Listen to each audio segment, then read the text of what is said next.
లీప్జిగ్లో మొదటి మనోవిజ్ఞాన శాస్త్ర ప్రయోగశాల స్థాపించిన వారెవరు? లీప్జిగ్ అనేది ఒక నగరం. ఈ లీప్జిగ్ నగరంలో లీప్జిగ్ విశ్వవిద్యాలయంలో 1879లో విల్హెల్మ్ వూంట్ అనేటువంటి మనోవిజ్ఞాన శాస్త్రజ్ఞుడు మొట్టమొదట కొన్ని ఇత్తడి పరికరాలతో ఒక మనోవిజ్ఞాన శాస్త్ర ప్రయోగశాల ప్రారంభించారు. గతంలో మనోవిజ్ఞాన శాస్త్రం సైకాలజీ, ఫిలాసఫీలో ఒక సబ్ బ్రాంచ్గా ఉండేది, ఫిజియాలజీలో కూడా సబ్ బ్రాంచ్గా ఉండేది.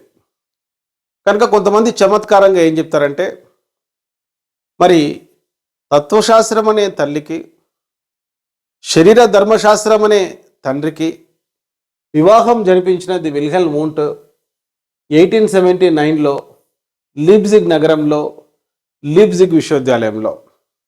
మరి ఈ తత్వశాస్త్రం అనే తల్లికి, శరీర ధర్మశాస్త్రం అనే తండ్రికి జన్మించిన శిశువే సైకాలజీ అని కొంతమంది చమత్కారంగా చెప్తారు.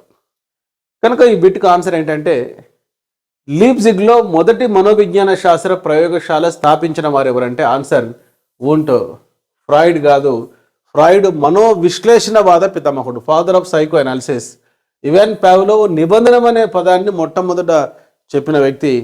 ఆల్బర్ట్ బండూరా మరి సాంఘిక అభ్యసనం గురించి చెప్పిన మనోవిజ్ఞాన శాస్త్రవేత్త. ప్లే స్టోర్లో ఎమిలీ అకాడమీ అని టైప్ చేసి నేడే యాప్ డౌన్లోడ్ చేసుకోండి.